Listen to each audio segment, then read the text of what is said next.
Hello, welcome to एजुविन। आज की video ज़रा हट के है।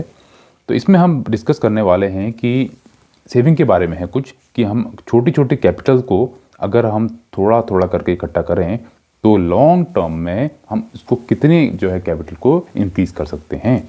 तो इसको ही कंपाउंडिंग कहा जाता है। ठीक है, तो कंपाउंडिंग के इफेक्ट को समझने के लिए एक छोटी सी कहानी मैं आपको सुनाना चाहता हूँ कि छोटी छोटी बचत अगर हम करते हैं, ठीक है, तो लंबे टाइम तक अगर हम कंटिन्यू करते हैं उसे, तो वो हमें कितनी बड़ी कैपिटल बन के दे सकती है। तो एक बार की बात है कि एक राज्य था, ठीक है, पूरा संपन्न था। उनके राजा प्रतापी, महाप्रतापी राजा थे। उनको किसी चीज़ की कोई कमी नहीं, धन धान्य सब कुछ था उनके पास। बस कमी थी तो एक उत्तराधिकारी की, ठीक है, यानी एक युवराज की। तो बहुत सारे जतन कर लिए उन्होंने, पूजा पाठ सब कुछ कर लिया, लेकिन सफल नहीं हुए। तो एक दिन उनके राज्य में एक महाप्रतापी, महातेजस्वी साधु पधारे। ठीक है, तो उन्होंने उनकी कुंडली देखी, ठीक है, उन्होंने उनकी हस्तरेखा देखी। उसके बाद उन्होंने कुछ जप तप पूजा पाठ का कार्यक्रम किया। उसके बाद कुछ महीने बाद जो है कुछ उसके संकेत मिल गए, खुशखबरी मिल गई कि हाँ, उनका जो है युवराज आने वाले हैं। तो खुश होकर राजा ने साधु से कहा कि महाराज, आप जो मांगते हैं मैं आपको देने के लिए तैयार हूँ, तो कृपया मुझे जो है अनुग्रहित करें।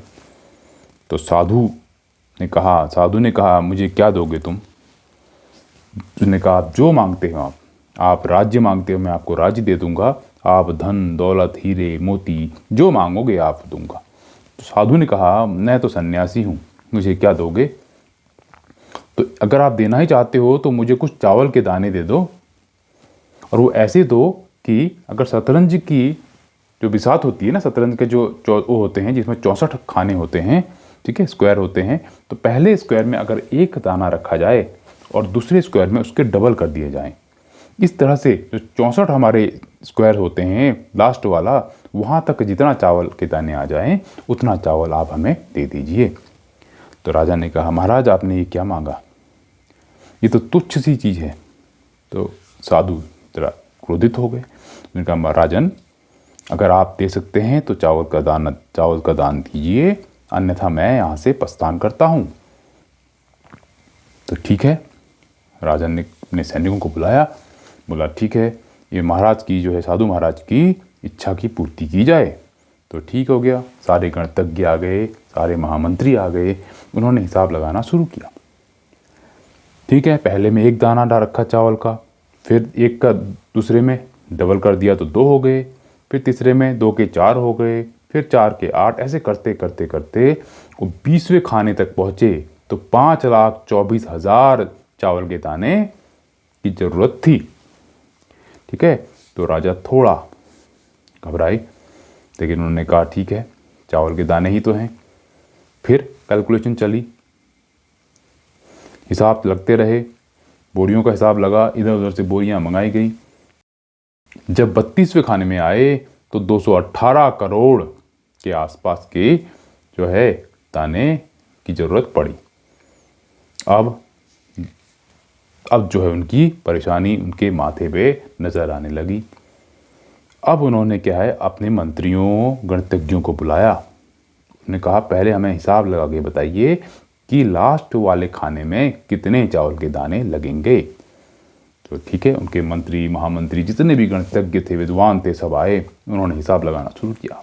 बहुत दिन हो गए, ठीक है, 10-12 दिन हो गए हिसाब लगाते लगाते लगाते, क्योंकि उस समय में तो कैलकुलेटर टाइप की कोई चीज़ नहीं थी। तो जो गण संख्या आप स्क्रीन में देख रहे हैं, जिसे मैं शायद बोल भी ना पाऊँ, ठीक है, तो इतनी जो है इतने चावल के दाने की रिक्वायरमेंट उनको थी। अब राजा परेशान, राजा हैरान, राजा परेशान, राजा क्या करे?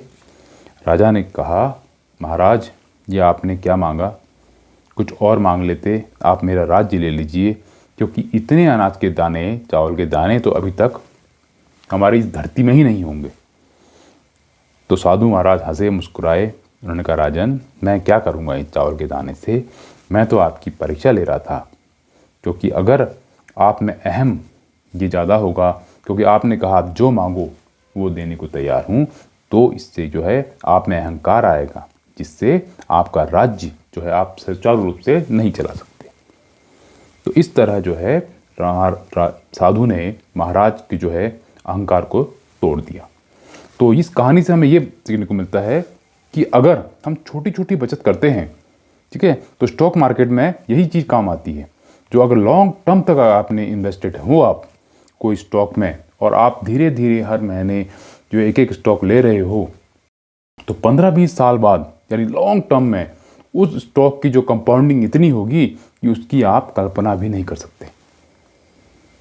तो इस वीडियो में अगर आपको अच्छी लगे तो आप लाइक कीजिएगा, शेयर कीजिएगा, और नए हैं इस चैनल में तो सब्सक्राइब कीजिएगा और बताइएगा कि कंपाउंडिंग का जो इफेक्ट है आपको समझ में आया या नहीं आया। और इस तरह की और वीडियो के लिए आप मुझे टॉपिक बता सकते हैं कि किस पे मैं बनाऊं। तो धन्यवाद, thank you, have a nice day.